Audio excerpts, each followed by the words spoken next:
Alors, il sera question donc de ce côté débat très intéressant qui concerne la République arabe d'Égypte qui s'intéresse énormément et profondément, qui s'investit profondément dans les droits de la femme. Il s'agit, je vous le rappelle, du 25 décembre, jour des Nations Unies pour la célébration du combat de la femme contre les violences administrées aux femmes. D'ailleurs, l'Égypte est à sa tête, le président Fattah al-Sisi, donc remet, je veux dire, donne toutes les possibilités aux femmes de se protéger. D'ailleurs, je rappelle cette clause qui est la 11e au niveau de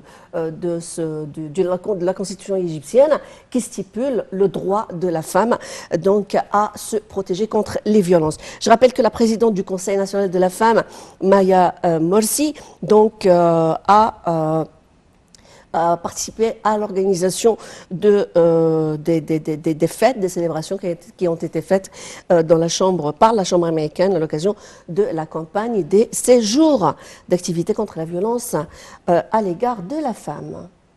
Effectivement, et il y a une constitution, la constitution de 2014 a garanti la protection de la femme contre toute forme de violence et stipule l'article 11 que l'État s'engage à protéger les femmes contre toutes les formes de violence. Il faut aussi mentionner qu'il ne s'agit pas uniquement de violence physique, mais il y a surtout la violence psychique, la manipulation, l'abus, l'harcèlement. Donc il faut que tout ceci soit vraiment incriminé. Alors, pour parler de ce sujet, nous avons le plaisir d'avoir au bout du fil Madame Farida Choubechi, qui est écrivain et journaliste. Bonjour. Bonjour à vous et à tous les téléspectateurs. Alors, quel grand jour nous rappelons donc aujourd'hui qu'il y a un combat acharné de la part des hommes et des femmes égyptiennes pour lutter pour défendre les droits de la femme. Alors, Madame Farida Choubechi, vous qui faites partie de cette constellation qui a toujours défendu les droits de la femme aujourd'hui, nous sommes où par rapport à cette application des défenses des droits de la femme et de l'application de ces clauses, justement de l'article 11 de la Constitution de 2014? Justement, moi je pense que le président Abdel Fattah al-Sisi est un leader qui comprend qu'on ne peut pas avoir une société saine et valable et qui peut produire et qui peut construire le pays si on harcèle la femme, si on la réprime, si parfois on la tue. Alors là, il faut savoir que nous devons changer le discours adressé à notre société à tous les niveaux et à toutes les étapes. C'est-à-dire que la femme, c'est la colonne vertébrale de la maison. C'est elle qui éduque ses enfants à leur naissance, et c'est elle qui leur transmet les valeurs de l'amour de la nation et de l'amour du peuple en général. C'est-à-dire la femme doit être respectée pour son rôle et pour sa fonction que le bon Dieu lui a remis. C'est elle qui garde c'est elle qui donne vie aux générations. Excusez-moi. C'est elle qui donne vie aux générations, et c'est pour ça que il y a eu une prise de conscience qu'après les violences atroces qui ont été adressées contre la femme, il faut maintenant revenir à une société saine, une société en paix les uns avec les autres. C'est ça, c'est le noyau de tout ça, c'est la femme. Alors la femme est quelqu'un qui doit être respectée, qui doit être protégée, mais qui doit aussi avoir elle-même ses armes, vous voyez. C'est-à-dire qu'il ne faut pas interdire à la femme de s'exprimer, et c'est pour ça qu'on donne des micros maintenant à toutes les femmes qui ont subi une violence de s'exprimer et de parler. Farida Choubechi, il y a des outils, si on peut le dire, ou des canaux à travers lesquels les femmes battues et les femmes maltraitées peuvent se plaindre. Alors, quels sont ces canaux en Égypte? Quels sont ces moyens qui permettent à la femme de se défendre? Moi, je pense que le Conseil national de la femme en Égypte est une institution vraiment respectable, qui joue un rôle très important dans la protection de la femme. Mais je veux dire par là aussi qu'il faut que, comme je vous ai dit au début, le discours qu'on adresse à la population égyptienne, au peuple égyptien, qu'il n'y a pas de différence entre femmes et hommes, que nous sommes tous des êtres humains et qu'une femme peut être, par exemple, comme en Allemagne, le leader d'une nation qui n'est pas négligeable. C'est-à-dire l'Allemagne, on connaît très bien que c'est une grande nation. Alors là, il faut dire que nous sommes tous appelés à refuser et à, comment dire, condamner cette campagne odieuse-là contre l'humanité de la femme, contre le fait que c'est un être humain. Alors là, et je crois que le fait de participer à oranger le monde, comme on dit, et de faire comment dire, de projeter la couleur orange sur les pyramides et le sphinx, c'est un signe qu'on est là et qu'on participe à cette campagne pour rendre à la femme ses droits. Alors, Madame Farida Choubechi, merci à vous d'avoir tout à l'heure invoqué le terme de racisme. Je veux dire, parce que le racisme, il a ses expressions dans nos sociétés sur le plan moyen-oriental, mais encore sur un large spectre. La question de la fragilité, du harcèlement de la femme dépasse les bordures du Moyen-Orient pour être une campagne qui a dénoncé il y a 1 an ou 2 un harcèlement à large spectre contre la femme. Je parle de l'harcèlement sexuel, qui est aussi un objectif numéro 1 à combattre. Qu'est-ce que vous en pensez? Oui, bien sûr.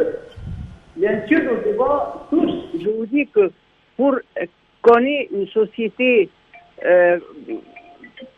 saine et importante, allô? Écoute. On vous écoute, Madame Farid. Oui, alors il faut qu'on lutte et qu'on travaille pour instaurer le respect de la femme. Le respect de la femme est très, très important.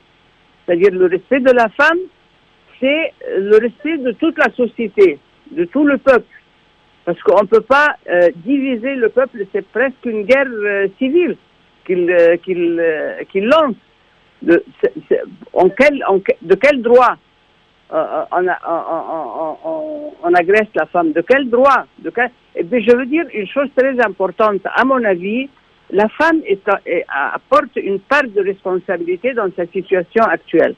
Parce que on lui dit, chaque fois qu'on lui dit quelque chose, maintenant elles se sont, enfin je veux dire une partie des femmes, se sont minimisées comme ça quand elles écoutent des discours un peu bêtes de la séparation et de la c'est-à-dire le mépris de la femme. Ça, la femme doit refuser et doit aussi lutter pour assurer qu'elle est un être humain qui n'a pas du tout de quoi se compliquer ou se complexer. Madame Farida Choubechi, on parle aussi de soutien juridique et psychologique aux femmes qui souffrent de maltraitance, aux femmes qui sont mises à la porte par leur mari, aux femmes qui n'ont aucun soutien ou aucune source de revenus. Donc, qui assure ce soutien juridique et psychologique et comment s'y rendre? Parce que toutes les femmes n'ont pas facilement accès. Est-ce qu'elles doivent obligatoirement se rendre au Caire pour aller au siège du Conseil national de la femme, ou est-ce qu'il y a des bureaux de représentation qui peuvent l'aider et peuvent guider ces femmes-là? Oui, il faut travailler à tous les plans et à tous les niveaux. Et moi, je dirais aussi que la femme doit travailler. C'est-à-dire, la femme, il n'y a pas de femme qui reste à la maison pour exécuter les ordres de son conjoint ou de son mari. Non, les femmes doivent travailler pour être indépendantes et accepter la vie de bon gré. C'est-à-dire qu'elle n'est pas obligée de rester avec quelqu'un parce qu'il l'entretient. Non, il faut que la femme travaille. Il faut que la femme travaille. Ça, c'est, à mon avis, c'est le premier renfort dans sa vie, la première arme qui lui permet d'instaurer son égalité avec l'homme.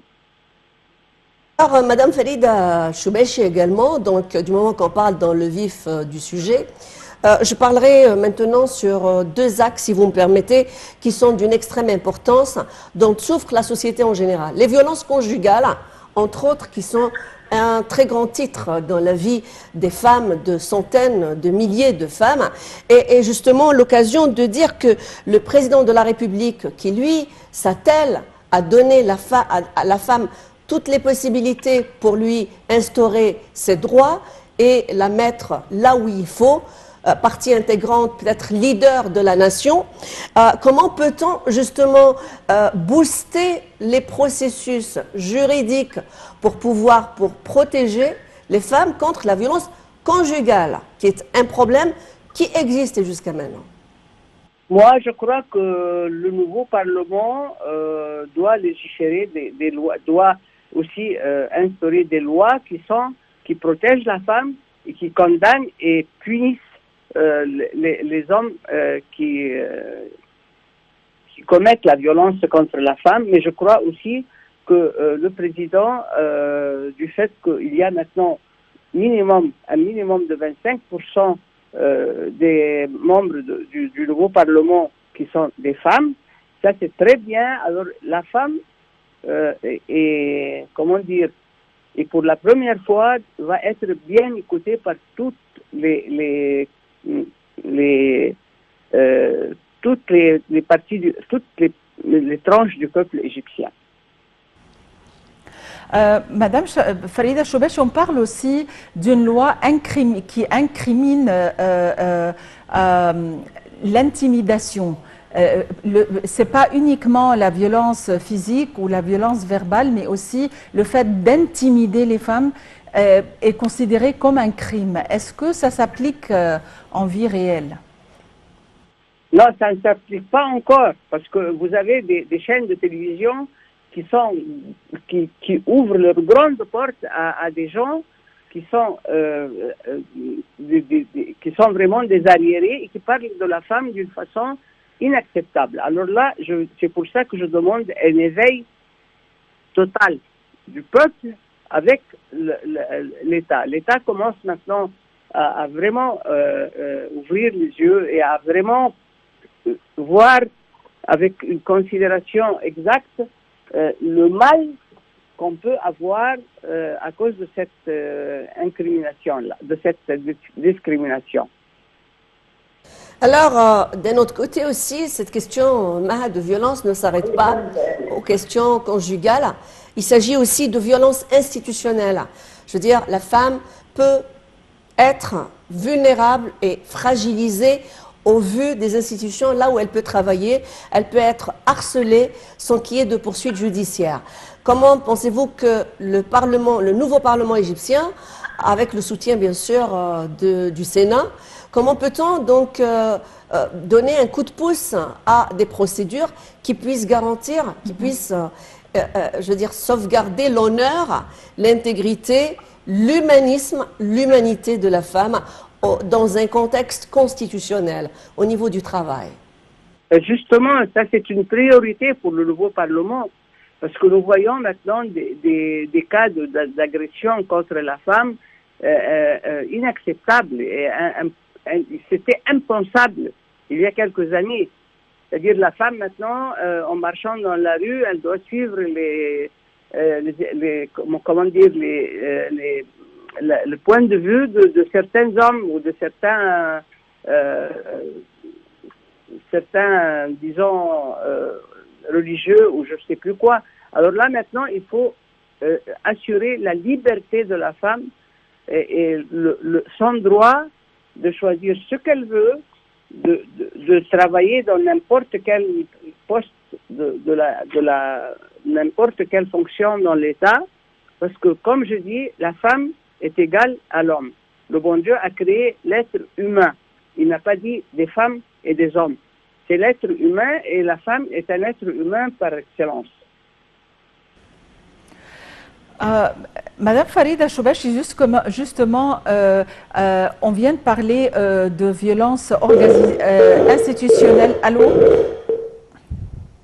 Il y a là une interruption de ligne. Justement, tu viens d'évoquer un point important, parce que l'harcèlement ne doit pas uniquement être d'un homme vers une femme ou mené contre la femme chez elle, ou une violence physique ou dans la rue, mais aussi une violence, justement, un harcèlement professionnel par des patrons et des patronnes, par des directrices aussi, de femmes à l'encontre d'autres femmes. Et ça aussi, ça doit être pénalisé. Oui, on est ici, Maha, dans le contexte international, car tu te rappelles de la campagne qui a été menée aux États-Unis. Moi aussi, je parle. C'était un slogan sur les réseaux sociaux, là où des femmes, des politiciennes, des actrices, des femmes ordinaires ont parlé qu'ils ont été harcelées en milieu professionnel. Le top, c'était, on se rappelle, c'était les actrices américaines qui se disaient, qui pour la première fois disaient qu'on est harcelé, on a été harcelé par des réalisateurs pour obtenir des rôles. Puis il y a eu toutes les femmes qui pouvaient parler. Donc c'est justement juste nouveau encore. La femme n'a pas eu encore son droit à pouvoir vraiment parler, que ce soit des violences qu'elle peut subir sur le plan professionnel ou sur le plan aussi des réseaux sociaux. Et là, je t'invite, c'est un sujet au niveau des réseaux sociaux, c'était aussi un des axes qu'on voulait développer avec Madame Farida Choubachi. Oui, avant l'interruption. Mais il y a là un point très important. Je pense que les médias aussi ont un rôle à jouer, parce qu'il y a des filles, des jeunes filles et des femmes qui sont harcelées ou qui subissent des violences quelconques. Et finalement, elles ont peur de se déclarer, elles ont peur d'aller déposer des plaintes à la préfecture. Et même si elles ont le courage de le faire, il y a la famille qui leur dit non, parce que ça sera un scandale. Qu'est-ce que les gens vont dire? Non, il faut absolument avoir le courage de le dire. Ça ne sera pas du tout mal vu, et même s'il y a des gens qui considèrent que c'est un scandale, c'est leur problème.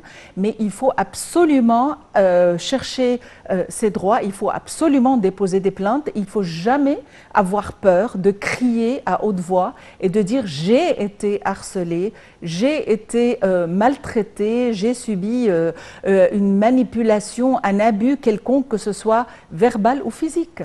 Tu avais invoqué tout à l'heure un axe d'une extrême importance, c'est cette question de soutien à la femme. Je veux dire, nous avons jusqu'à maintenant, au niveau social, au niveau socioculturel, nous avons des initiatives qui restent un peu populaires ou un peu restreintes. Est-ce qu'on peut avoir vraiment un soutien thérapeutique, genre thérapie de groupe, qui sont spécialisés dans l'écoute des personnes qui ont des problèmes, entre autres cette partie qui serait donc les violences conjugales. Thérapie de groupe, des psychologues, des psychothérapeutes, un soutien d'une juridique, mais aussi un soutien psychologique. Qu'est-ce que tu en penses? Je pense qu'il y a beaucoup de femmes qui souffrent, et les enfants justement souffrent avec la souffrance des mères. Effectivement. Et des pères aussi, on n'exclut pas les pères.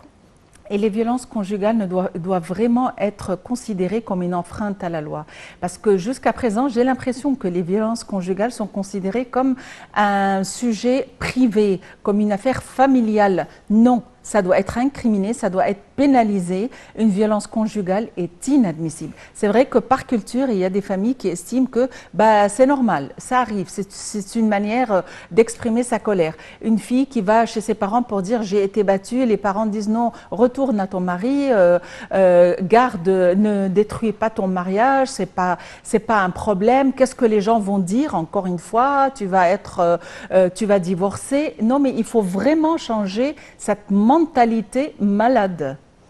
Depuis le film de Faten Hamam, je ne sais pas si tu te rappelles, qui était donc aussi un pas vers l'avant, vers comment débloquer le discours et dire avec transparence que la femme souffre et qu'il fallait trouver des résolutions juridiquement parlant. Je veux dire qu'une femme qui va aussi sur le plan pénal va prouver que son mari l'a battu, par exemple, il y a toute une procédure très très complexe qui fait que finalement, ça va prendre énormément de temps. Je pense qu'avec les efforts du président Fattah al-Sisi, sa grande considération pour la femme et pour la restauration des droits des femmes, j'espère que le nouveau Parlement, avec l'application de la clause numéro 11 de de la Constitution égyptienne de 2014, soit en effet l'occasion de trouver une nouvelle panel chez les parlementaires pour pouvoir booster, trancher ces questions sur le plan juridique sans qu'il y ait des procédures qui vont prendre des années et des années. Effectivement. Et ils disent Effectivement. Les femmes ont besoin d'une plateforme. J'invite les responsables au niveau du Conseil national de la femme et autres de créer une plateforme claire et nette pour les femmes pour qu'elles puissent se joindre à cette plateforme, que ce soit en ligne, que ce soit de présence effective. Il faut qu'il y ait des bureaux de représentation dans la société rurale, dans les villages. Il ne faut pas absolument qu'elles se rendent au Caire pour déposer des plaintes ou pour être écoutées. Il faut travailler avec la mentalité, il faut travailler avec la racine et la réflexion, parce que c'est une question familiale. Même si, comme je vous l'ai dit, une fille qui a le courage d'aller se déclarer, il y a la famille qui est derrière, dans certaines tranches sociales, qui va dire non, non, non, il faut arrêter le scandale. Nawal, c'est un sujet qui nécessite vraiment des émissions, mais on nous dit qu'il faut absolument partir avec le côté économique, justement pour dire que les institutions financières de par le monde ont bien déclaré que l'Égypte avait une économie robuste et c'est la meilleure parmi les marchés émergents et ceci est grâce à la réforme économique de 2016. Alors on va en savoir plus dans ce compte rendu.